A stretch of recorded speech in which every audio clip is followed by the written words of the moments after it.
ബിസ്മില്ലാഹിർ റഹ്മാനിർ റഹീം. പരിശുദ്ധമായ ഖുർആൻ മാത്രമല്ല, മുൻകാല പ്രവാചകന്മാരിലേക്കെല്ലാം നൽകപ്പെട്ട കിതാബുകളും ഏടുകളുമെല്ലാം അല്ലാഹു തആല നൽകിയ മാസവും റമളാൻ തന്നെയായിരുന്നു. മറ്റൊരു പ്രത്യേകത, റമളാൻ എന്നത് അള്ളാഹുവിന്റെ നാമമാകുന്നു എന്നുള്ളതാണ്. നബി സല്ലല്ലാഹു അലൈഹി വസല്ലമ തങ്ങൾ പറഞ്ഞു, നിങ്ങൾ റമളാൻ വന്നു റമളാൻ പോയി എന്നിങ്ങനെ നിങ്ങൾ പ്രയോഗിക്കരുത്. റമളാനിന്റെ മാസമിതാ വന്നിരിക്കുന്നു എന്ന് നിങ്ങൾ പറയുക. കാരണം റമളാൻ എന്നത് അള്ളാഹുവിന്റെ നാമമാകുന്നു എന്ന് ഹബീബ് റസൂലുള്ളാഹി സ്വല്ലല്ലാഹു അലൈഹി വസല്ലം. മറ്റൊരു പ്രത്യേകത എന്നത് അല്ലാഹു സുബ്ഹാനഹു വ തആല അല്ലാഹുവിലേക്ക് ചേർത്തു പറഞ്ഞ മാസമാകുന്നു എന്നതാണ്. പരിശുദ്ധമായ റമളാനിലെ പ്രഥമവും പ്രധാനവുമായ ഇബാദത്ത് അത് നോമ്പാണ്. അല്ലാഹു സുബ്ഹാനഹു വ തആല പറഞ്ഞു, അസ്സൗമു ലീ വഅന അജ്സി ബിഹി. നോമ്പ് എനിക്കുള്ളതാകുന്നു, ആ നോമ്പിന്റെ പ്രതിഫലം നൽകുന്നവരും ഞാനാകുന്നു.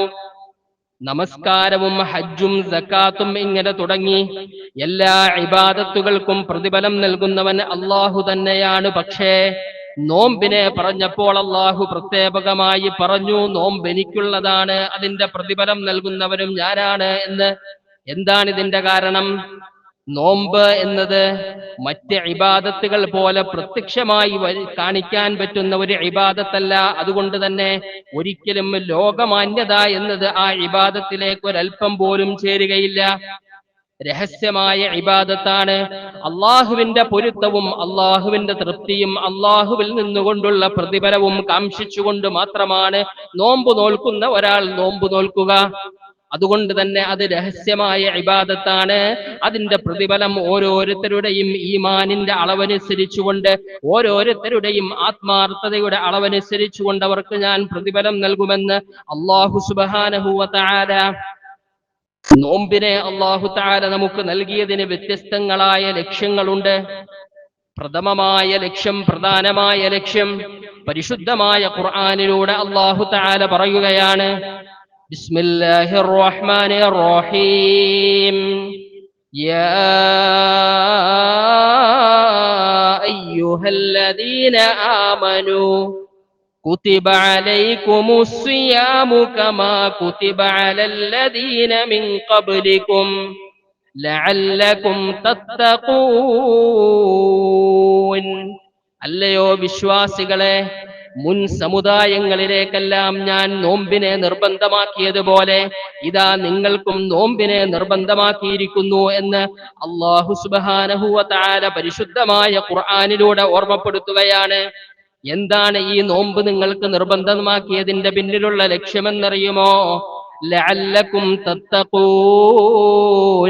നിങ്ങൾ തഖ്വയുള്ളവരായി മാറാൻ വേണ്ടിയാണ്.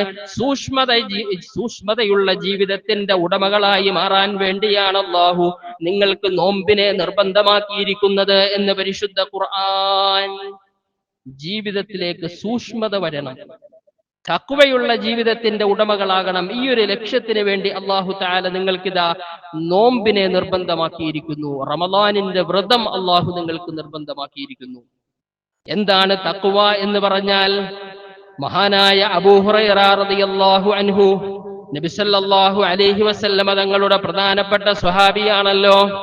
അബൂ ഹുറൈറ റളിയല്ലാഹു അൻഹുവിനോട് തന്റെ അനുയായികൾ ചോദിച്ചു, അല്ലയോ അബൂ ഹുറൈറ തങ്ങളെ, എന്താണ് തഖ്വ എന്ന് പറഞ്ഞാൽ? മഹാനവറുകൾ അതിന് നൽകിയ വിവരണം ഇങ്ങനെയാണ്: കല്ലുകൾ നിറഞ്ഞ, മുള്ളുകൾ നിറഞ്ഞ പാതയോരങ്ങളിലൂടെ നീ നടന്നുപോയാൽ എങ്ങനെയാണ് നീ നടക്കുക?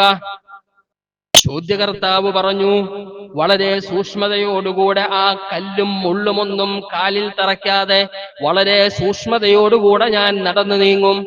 എന്നാൽ മഹാനായ അബൂ ഹുറൈറ റളിയല്ലാഹു അൻഹു പറഞ്ഞു, നിന്റെ ജീവിതം മുഴുവനും അങ്ങനെയാകുക. ഇതാണ് തഖ്വ എന്ന് പറഞ്ഞാൽ. ഒരു നിലയിലുള്ള അരിതായ്മകളും നിന്റെ ജീവിതത്തിലേക്ക് വരാതെ വളരെ സൂക്ഷ്മതയോടുകൂടെ ക്ലിയറായ വഴിയിലൂടെ നീ നീങ്ങുക. ഇതിനെയാണ് തഖ്വ എന്ന് പറയുക. മഹാനായ ഇബ്രാഹിം ഇബ്നു അദ്ഹം റളിയല്ലാഹു അൻഹു മഹാനവറുകൾ പറഞ്ഞു, സൃഷ്ടികൾ നിന്റെ സംസാരത്തിലും മലക്കുകൾ നിന്റെ പ്രവർത്തനങ്ങളിലും അല്ലാഹു സുബ്ഹാനഹു വ തആല നിന്റെ ഹൃദയത്തിലും അഥവാ നിന്റെ രഹസ്യത്തിലും ഒരു പോരായ്മയെയും എത്തിക്കാതിരിക്കുന്നതിനാണ് തഖ്വ എന്ന് പറയുക. അതുകൊണ്ട് തന്നെ വളരെ സൂക്ഷ്മതയോടുകൂടെ കൃത്യമായി നല്ല നിലയിൽ ജീവിക്കുന്നതിനാണ് തഖ്വ എന്ന് പറയുക. ഈ തഖ്വയെ ജീവിതത്തിലേക്ക് ഉണ്ടാക്കി തീർക്കാൻ വേണ്ടിയാണ് അല്ലാഹു തആല നിങ്ങൾക്ക് നോമ്പിനെ നിർബന്ധമാക്കിയിരിക്കുന്നത് എന്ന് പരിശുദ്ധമായ ഖുർആൻ. മറ്റൊരു പ്രത്യേകത, മനുഷ്യനെ തെറ്റുകളിൽ നിന്നുകൊണ്ട് മാറ്റി നിർത്തുവാനും ഇച്ഛകളെ ഒന്ന് ശമിപ്പിക്കുവാനും വേണ്ടിയാണ് അല്ലാഹു തആല നോമ്പിനെ നിർബന്ധമാക്കിയിരിക്കുന്നത്. ആദരവായ റസൂലുള്ളാഹി സ്വല്ലല്ലാഹു അലൈഹി വസല്ലം തങ്ങൾ പറഞ്ഞു, യാ മഅശറ ശബാബ്, അല്ലയോ യുവാക്കളെ, നിങ്ങൾക്ക് മഹറിനും ചിലവ് കൊടുക്കുവാനുമുള്ള കഴിവുണ്ട് എങ്കിൽ നിങ്ങൾ വിവാഹം ചെയ്തു കൊള്ളുക. ഫഇന്നഹു അഅദ്ദു ലിൽ ബസരി വഅഹ്സനു ലിൽ ഫർജി, അത് നിങ്ങളുടെ കണ്ണുകളെ താഴ്ത്തുകയും നിങ്ങളുടെ ഗുഹ്യാവയവത്തെ സംരക്ഷിക്കുകയും ചെയ്യുന്ന കാര്യമാണ്. തെറ്റുകളിലേക്ക് പോകാതിരിക്കാൻ ഏറ്റവും ഉതകുന്ന കാര്യമാണ് നിങ്ങൾ വിവാഹം ചെയ്യുക എന്നുള്ളത്. ഇനി ഒരാൾക്കതിനുള്ള കഴിവില്ല എങ്കിൽ ഫഅലൈഹി ബിസ്സൗം, അവർ വ്രതം അനുഷ്ഠിച്ചു കൊള്ളട്ടെ, നോമ്പനുഷ്ഠിച്ചു കൊള്ളട്ടെ, അതവരുടെ വികാരത്തെ ശമിപ്പിക്കുമെന്ന് ഇമാം മുസ്ലിം റഹ്മത്തുള്ളാഹി അലൈഹി നിവേദനം ചെയ്ത ഹദീസാണിത്. നോക്കൂ, അതുകൊണ്ട് തന്നെ നോമ്പ് എന്നത് ഇച്ഛകളെ ഒന്ന് ശമിപ്പിക്കുവാൻ വേണ്ടിയാണ് അല്ലാഹു തആല അതിനെ ലക്ഷ്യമാക്കിയിരിക്കുന്നത്. മൂന്നാമത്തെ ലക്ഷ്യമെന്നത് സാധുക്കളോടൊരു കരുണയും അനുകമ്പയും ഉണ്ടാകുന്നു എന്നതാണ്. സാധുക്കൾ നിരന്തരമായി അനുഭവിച്ചു കൊണ്ടിരിക്കുന്ന വിശപ്പിന്റെ ആ ഒരു കാഠിന്യം നോമ്പിലൂടെ എല്ലാവരും അനുഭവിക്കുമ്പോൾ അതിലൂടെ ഒരു സമസൃഷ്ടി സ്നേഹമുണ്ടാകുകയും പാവപ്പെട്ട ആളുകളെ സഹായിക്കുവാനുള്ള ഒരു മനസ്സിലേക്ക് എല്ലാവരും എത്തിച്ചേരുകയും ചെയ്യുന്നു. ഈ ഒരു ലക്ഷ്യവും നോമ്പിലൂടെയുണ്ട്. മറ്റൊന്ന്, പാപങ്ങൾ പൊറുക്കപ്പെടുന്നു എന്നുള്ളതാണ്. നബി സല്ലല്ലാഹു അലൈഹി വസല്ലം തങ്ങൾ പറഞ്ഞു, മൻ സാമ റമളാന ഈമാനൻ വഹ്തിസാബാ ഗുഫിറ ലഹു മാ തഖദ്ദമ മിൻ ദംബിഹി.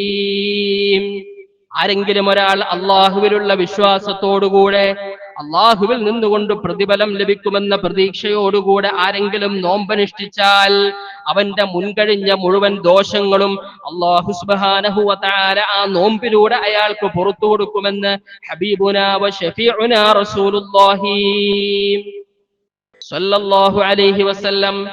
സൂഫികളായ ജ്ഞാനികൾ പറയുന്നു, ഈ 30 ദിവസത്തെ നോമ്പ് 30 ദിവസം അഥവാ ഒരു മാസം എന്ന നിലയിൽ നിശ്ചയിക്കുവാനുള്ള കാരണം മഹാനായ ആദം നബി അലൈഹിസ്സലാത്തു വസ്സലാമിന്റെ സംഭവത്തിനോട് ചേർത്തുകൊണ്ടാണത്. ആദം നബി അലൈഹിസ്സലാത്തു വസ്സലാം സ്വർഗത്തിൽ നിന്നുകൊണ്ട് വിലക്കപ്പെട്ട ഒരു കനി ഭക്ഷിച്ചു. ചരിത്രം നമുക്കെല്ലാം അറിയാം. അങ്ങനെ ആദം നബി അലൈഹിസ്സലാത്തു വസ്സലാം അല്ലാഹുവിനോട് തൗബ ചെയ്തു. പക്ഷേ ആ പഴത്തിന്റെ അവശിഷ്ടങ്ങൾ അകത്ത് അവശേഷിക്കുന്നു എന്ന കാരണത്തിനാൽ 30 ദിവസത്തേക്ക് അല്ലാഹു സുബ്ഹാനഹു വ തആല ആദം നബി അലൈഹിസ്സലാത്തു വസ്സലാമിന്റെ തൗബയെ സ്വീകരിച്ചില്ല. 30 ദിവസത്തിന് ശേഷമായിരുന്നു അല്ലാഹു തആല ആദം നബിയുടെ തൗബയെ സ്വീകരിച്ചത്. ഈ ഒരു സംഭവത്തിലേക്ക് ചേർത്തുകൊണ്ടാണ് 30 ദിവസം നോമ്പിനെ നിർബന്ധമാക്കിയിരിക്കുന്നത് എന്ന് ചില ജ്ഞാനികൾ പഠിപ്പിക്കുകയാണ്. അതുകൊണ്ട് തന്നെ ഈ റമദാൻ നമുക്കെപ്പോഴും ഫലവത്താകണം. ഈ റമദാൻ നമുക്ക് പ്രയോജനപ്പെടണം. പരിശുദ്ധമായ റമദാൻ നമുക്ക് വലിയ അവസരമാണ് നൽകുന്നത്. ഒരു സുന്നത്തിന് ഒരു ഫർദിന്റെ പ്രതിഫലം അല്ലാഹു നൽകുകയാണ്. ഒരു ഫർദിനാകട്ടെ 70 മുതൽ 700 ഇരട്ടി വരെ ഓരോരുത്തരുടെയും ആത്മാർത്ഥതയെ പരിഗണിച്ചുകൊണ്ട് അല്ലാഹു സുബ്ഹാനഹു വ തആല അവർക്ക് പ്രതിഫലം നൽകുകയാണ്. 70 മുതൽ 700 ഇരട്ടി വരെ. മാത്രവുമല്ല, ഈ റമദാനിൽ ഒരു രാത്രിയുണ്ട്. 1000 രാത്രിയേക്കാൾ ശ്രേഷ്ഠമായ ഒരു രാത്രിയാണ്. ആ രാത്രി എങ്ങാനും ആർക്കെങ്കിലും ഇബാദത്തോടുകൂടെ കഴിച്ചുകൂട്ടാൻ സാധ്യമായാൽ 1000 രാത്രി ഇബാദത്ത് ചെയ്തതിന്റെ കൂലി അല്ലാഹു സുബ്ഹാനഹു വ തആല അവർക്ക് രേഖപ്പെടുത്തുകയാണ്. നബി സല്ലല്ലാഹു അലൈഹി വസല്ലം തങ്ങൾ പറഞ്ഞു, റമദാനിൽ ദിക്ർ ചൊല്ലുന്നവരുടെ പാപങ്ങൾ പൊറുക്കപ്പെടുകയാണ്. മാത്രവുമല്ല, റമദാനിൽ ദുആ ചെയ്യുന്നവൻ ഒരിക്കലും പരാജയപ്പെടുകയുമില്ലെന്ന് ഹബീബുനാ റസൂലുള്ളാഹി. മാത്രവുമല്ല, തറാവീഹുകൾക്കെല്ലാം നാം കൃത്യമായി എത്തിച്ചേരണം. റമദാനിന്റെ പ്രത്യേകമായ സുന്നത്ത് നമസ്കാരമാണ് തറാവീഹ്. നബി സല്ലല്ലാഹു അലൈഹി വസല്ലമ തങ്ങൾ പറഞ്ഞു, മൻ ഖാമ റമളാന ഈമാനൻ വഹ്തിസാബാ ഗുഫിറ ലഹു മാ തഖദ്ദമ മിൻ ദംബിഹി. ആരെങ്കിലും ഈമാനോടുകൂടെ അല്ലാഹുവിൽ നിന്നുകൊണ്ടുള്ള പ്രതിഫലത്തെ കാംക്ഷിച്ചുകൊണ്ട് ആരെങ്കിലും റമദാനിൽ നമസ്കരിച്ചാൽ, ഈ നമസ്കാരം തറാവീഹ് നമസ്കാരത്തെ സംബന്ധിച്ചുകൊണ്ടാകുന്നു എന്നതാണ് വിവരണം. അതുകൊണ്ട് തന്നെ തറാവീഹ് ആരെങ്കിലും നമസ്കരിച്ചാൽ അല്ലാഹു സുബ്ഹാനഹു വ തആല അയാളുടെ ജീവിതത്തിൽ മുൻകഴിഞ്ഞ ദോഷങ്ങൾ മുഴുവനും പുറത്തു കൊടുക്കുന്നതാണ്. അല്ലാഹു സുബ്ഹാനഹു വ തആല ഈ റമദാനിനെ ഉപയോഗപ്പെടുത്താൻ നമുക്ക് തൗഫീഖ് നൽകട്ടെ. ഇനി ആരെങ്കിലും ഈ റമദാനിനെ അനാദരിച്ചു, ഇതിനെ നിസാരമാക്കി കളഞ്ഞാൽ അയാൾ പരാജിതനാണ്. നബി സല്ലല്ലാഹു അലൈഹി വസല്ലമ തങ്ങൾ പറഞ്ഞു, ഈ ഒരു സംഭവം കൂടി പറഞ്ഞ് ഞാൻ അവസാനിപ്പിക്കുകയാണ്. നബി സല്ലല്ലാഹു അലൈഹി വസല്ലമ തങ്ങൾ പറഞ്ഞു, ഖിയാമത്ത് നാളിൽ ഇതാ എന്റെ സമുദായത്തിൽപ്പെട്ട ഒരാളെ കൊണ്ടുവരപ്പെടും. മലക്കുകൾ അയാളുടെ മുഖത്തും ശരീരത്തുമെല്ലാം ശക്തമായി അടിച്ചുകൊണ്ട് വിലങ്ങ് വെച്ചുകൊണ്ട് ഇതാ ഒരു മനുഷ്യനെ ഇതാ കോടതിയിലേക്ക്, അള്ളാഹുവിന്റെ സമക്ഷത്തിലേക്ക് കൊണ്ടുവരികയാണ്. ആ മനുഷ്യൻ എന്നെ കണ്ടപ്പോൾ ഇങ്ങനെ വിളിച്ചു പറയുന്നു, അല്ലയോ മുഹമ്മദ് സല്ലല്ലാഹു അലൈഹി വസല്ലം, എന്നെ ഈ അള്ളാഹുവിന്റെ അദാബിൽ നിന്നുകൊണ്ടൊന്ന് രക്ഷപ്പെടുത്താൻ അള്ളാഹുവിനോടൊന്ന് ശഫാഅത്ത് ചെയ്യണേ നബിയേ. നബി തങ്ങൾ കൂടെയുള്ള മലക്കുകളോട് ചോദിക്കുന്നു, ഈ മനുഷ്യന്റെ തെറ്റെന്താണ്? മലക്കുകൾ പറയും, ഈ മനുഷ്യൻ റമദാൻ മാസത്തിൽ ജീവിച്ചിരുന്നിട്ട് ആ റമദാനിനെ അനാദരിച്ചവരാണ്, അതിനെ ആദരിക്കാതെ അതിൽ തെറ്റുകൾ ചെയ്തുകൊണ്ട് ജീവിച്ചവനാണ്. മാത്രവുമല്ല, ആ റമദാൻ മാസത്തിൽ തെറ്റുകൾ ചെയ്തെന്ന് മാത്രമല്ല, അതിൽ നിന്നുകൊണ്ട് പശ്ചാത്തപിച്ചു മടങ്ങുവാനുള്ള ഒരു മനസ്സും അയാൾക്കുണ്ടായിട്ടില്ല. ഇങ്ങനെയുള്ള ഒരു തെറ്റ് ചെയ്ത കാരണം കൊണ്ടാണ് ഈ മനുഷ്യനെ അടിച്ചുകൊണ്ട് ഈ മനുഷ്യനെ അള്ളാഹുവിന്റെ കോടതിയിലേക്ക് കൊണ്ടുവരുന്നത്. അങ്ങനെ നബി സല്ലല്ലാഹു അലൈഹി വസല്ലമ തങ്ങൾ ആ മനുഷ്യനെ ശഫാഅത്ത് ചെയ്യാൻ വേണ്ടി അള്ളാഹുവിലേക്ക് എത്തും. അള്ളാഹു സുബ്ഹാനഹു വ തആല പറയും, നബിയെ, ഇവിടെ ശഫാഅത്ത് അനുവദനീയമല്ല.